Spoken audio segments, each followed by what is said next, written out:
ओम गण श्री महागणेशाय नमः। जय शिव शंकर। राधे राधे दोस्तों, कैसे हैं आप सब। दोस्तों, सावन का माह बहुत पवित्र माना जाता है। यह माह भगवान शिव को समर्पित होता है। शास्त्रों के अनुसार सावन माह में भगवान शिव मां पार्वती के साथ पृथ्वी का भ्रमण करते हैं और इस माह में जो कोई भगवान शिव का पूजन करते हैं, भगवान शिव उनके सभी कष्टों को दूर कर मनचाहा वरदान प्रदान करते हैं। इस बार सावन माह की शुरुआत 14 जुलाई दिन गुरुवार से हो रही है और 12 अगस्त सावन पूर्णिमा पर सावन माह समाप्त होगा। इस बार सावन माह की शुरुआत 2 शुभ योग के साथ हो रही है, इसलिए इस बार सावन माह का महत्व 2 गुना अधिक बढ़ गया है। इस बार सावन माह की शुरुआत में ही विश्व कुंभ योग और प्रीति योग बन रहे हैं। मान्यता है ये 2 योग भगवान शिव की भक्ति के लिए बहुत फलदायी है। सावन में इन योग में देवों के देव महादेव का रुद्राभिषेक करने से समस्त दुखों का नाश हो जाएगा और हर बिगड़े काम बनने लग जाएंगे। शास्त्रों के अनुसार साल भर भोलेनाथ का पूजन करने से भोलेनाथ इतने प्रसन्न नहीं होते जितना कि सावन माह में पूजन करने से होते हैं।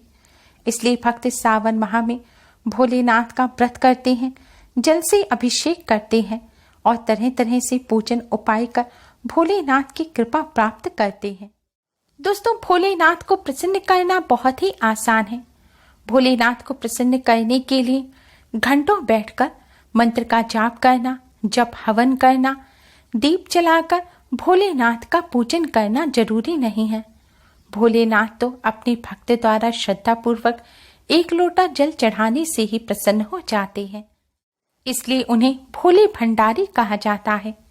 सावन माह में भोलेनाथ को प्रसन्न करने का सबसे आसान उपाय है भोलेनाथ की शिवलिंग का अभिषेक करना। मान्यता है भगवान शिव का निराकार स्वरूप यानी शिवलिंग की पूजा करने से माता पार्वती और परमेश्वर भगवान शिव की एक साथ पूजा हो जाती है। शिवलिंग का पूजन करने से भगवान शिव अपने भक्त पर अति शीघ्र ही अपनी कृपा बरसाती है और मनचाहा वरदान प्रदान करते हैं, सभी दोष बाधाएं दूर करते हैं और अपने भक्तों को आशीर्वाद देते हैं। इसलिए दोस्तों, इस सावन माह में आप भी रोजाना भोलेनाथ की शिवलिंग का अभिषेक अवश्य ही करें। इसलिए दोस्तों, आप भी इस सावन माह में भगवान शिव की कृपा प्राप्त करने के लिए रोजाना शिवलिंग का अभिषेक अवश्य करें। शिवलिंग का अभिषेक करने से पहले स्नान कर स्वच्छ वस्त्र धारण करें। ध्यान रखें, काले रंग के वस्त्र पहनकर भोलेनाथ का पूजन ना करें। अभिषेक करने के लिए आप 1 लोटे में शुद्ध जल लें। दोस्तों, अगर आप संतान सुख की कामना से भोलेनाथ का अभिषेक करना चाह रहे हैं या आपके संतान के जीवन में कोई कष्ट है और उसको दूर करने के लिए आप भोलेनाथ का पूजन कर रहे हैं, तो आप इस जल में थोड़ा सा कच्चा दूध मिला लें। कच्चा दूध ना हो तो आप उबला हुआ दूध भी अगर मजबूरी में मिला रहे हैं तो ध्यान रखें, दूध गर्म नहीं होना चाहिए। ठंडा दूध आपको इस जल में मिलाना है। जल में सिर्फ इतना दूध मिलाएं कि जल सफेद रंग का हो जाए। अब आप इस दूध मिले हुए जल से शिवलिंग का अभिषेक करें। ऐसा करने से भोलेनाथ की कृपा से संतान सुख की प्राप्ति जल्दी ही हो जाती है। साथ ही संतान के जीवन में कोई कष्ट होता है वह भी दूर हो जाता है। आप पर और आपके संतान पर भोलेनाथ की कृपा बनी रहेगी। दोस्तों, अगर आपके कार्यों में बाधाएं आ रही हैं, बनता हुआ कार्य बिगड़ जाता है, कोई भी कार्य निर्विघ्न पूरा नहीं हो पा रहा है, तो आप इस जल के पात्र में थोड़ा सा दही मिला लें और फिर इससे भोलेनाथ की शिवलिंग का अभिषेक करें। ऐसा करने से कार्यों में आ रही बाधाएं दूर हो जाती हैं और कार्य बनने लग जाते हैं।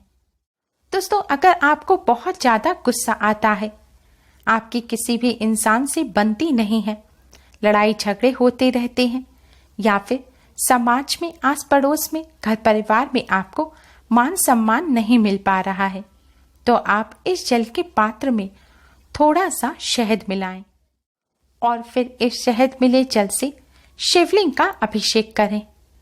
ऐसा करने से समाज में मान सम्मान बढ़ता है, वाणी दोष दूर होता है, आपके स्वभाव में विनम्रता आएगी, आप दूसरों से अच्छा व्यवहार करेंगे जिससे आपके रिश्ते भी मजबूत होंगे। अगर आपके बच्चे को क्रोध आता है तो आप अपने बच्चे से भी इस तरह शिवलिंग का अभिषेक अवश्य ही कराएं, इससे उनका स्वभाव शांत हो जाएगा। दोस्तों, अगर आपका व्यापार अच्छा नहीं चल रहा है, व्यापार में वृद्धि नहीं हो पा रही है, धन संबंधी समस्या लगातार घर परिवार में बनी रहती है, नौकरी में प्रमोशन नहीं हो पा रहा है, तो आर्थिक समस्या से छुटकारा पाने के लिए दोस्तों आप इस जल के पात्र में गन्ने का रस मिलाएं और फिर इससे भोलेनाथ की शिवलिंग का अभिषेक करें। गन्ने के रस से शिवलिंग का अभिषेक करने से भगवान शिव के साथ ही धन की देवी मां लक्ष्मी की भी कृपा प्राप्त होती है, आर्थिक समस्या से छुटकारा मिलता है, व्यापार में वृद्धि होने लगती है, व्यापार अच्छा चलता है, धन का लाभ होने लग जाता है, धन प्राप्ति के नए मार्ग खुलते हैं और घर में धन टिकने लगता है, व्यर्थ की हानि होना बंद हो जाती है। अगर रोजाना गन्ने का रस ना मिले तो आप जल में ज्यादा सी शक्कर मिला लें। शक्कर आपको जल में डालकर नहीं छोड़नी, जल में शक्कर डालने के बाद आप उसको अच्छी तरह से जल में घोल दें और फिर आप इससे भोलेनाथ की शिवलिंग का अभिषेक करें।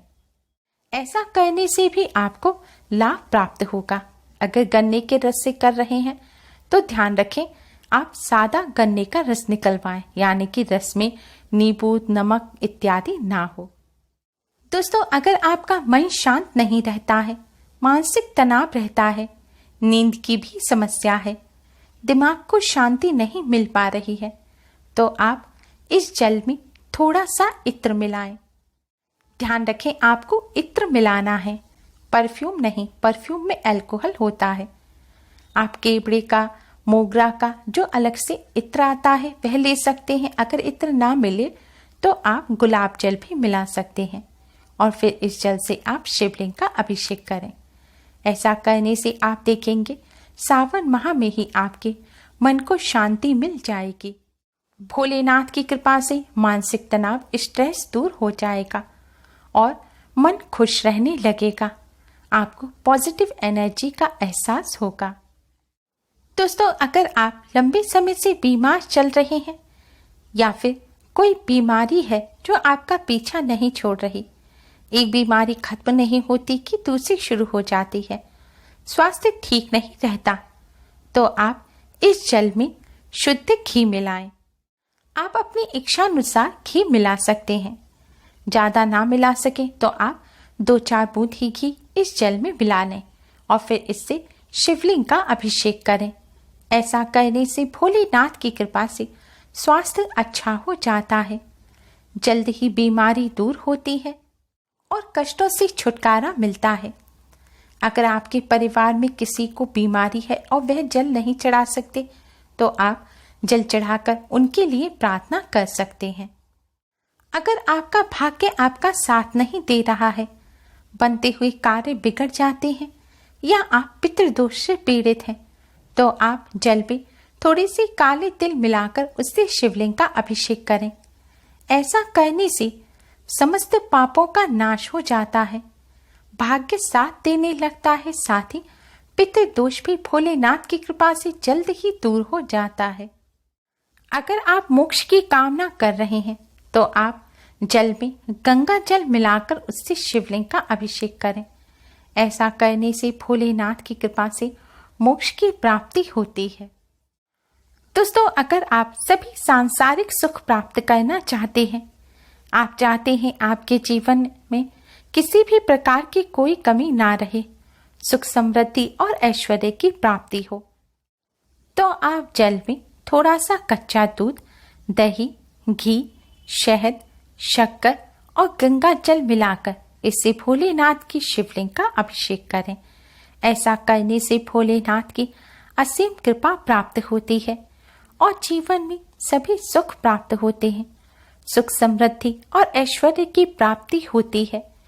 कष्टों से छुटकारा मिलता है और जीवन में खुशियां आती हैं। दोस्तों, शिवलिंग का अभिषेक करते समय कुछ बातों का ध्यान रखें। स्नान कर स्वच्छ वस्त्र पहनकर ही शिवलिंग का पूजन करें। काले रंग के वस्त्र ना पहने। पुरुष ओम नमः शिवाय मंत्र का जाप करें और महिलाएं नमः शिवाय मंत्र का जाप करें। महिलाएं और कन्याएं शिवलिंग का स्पर्श ना करें। इस बात का विशेष तौर पर ध्यान रखें। अगर आपको कोई स्वास्थ्य संबंधी बाधा है, कोई भय रहता है, दुर्घटना होने की आशंका है, तो आप महामृत्युंजय मंत्र का जाप करते हुए शिवलिंग का अभिषेक करें। अगर संतान सुख की कामना से कर रहे हैं तो अभिषेक करने के पश्चात आप रुद्राष्टक का पाठ करें। विवाह संबंधी समस्या है या वैवाहिक जीवन में समस्या है तो आप ओम उमा महेश्वराय नमः मंत्र का जाप करते हुए अभिषेक करें। मंत्र है ओम उमा महेश्वराय नमः। शिवलिंग का अभिषेक करते समय तांबे या पीतल के ही पात्र का इस्तेमाल करें, लेकिन अगर आप जल में दूध, दही मिला रहे हैं तो तांबे के पात्र का इस्तेमाल ना करें। दोस्तों, सावन का यह माह भोलेनाथ को प्रसन्न करने के लिए बहुत खास माना जाता है। भोलेनाथ की कृपा प्राप्त करने के लिए सावन माह में इस तरह भोलेनाथ का पूजन अवश्य करें। उम्मीद है आपको हमारी ये वीडियो पसंद आई होगी। प्लीज लाइक कर अपने फ्रेंड्स के साथ शेयर जरूर करें और यूजफुल वीडियोस के लिए चैनल को सब्सक्राइब कर बेल आइकन को भी जरूर दबाएं। Thanks for watching. Radhe Radhe. जय शिव शंकर।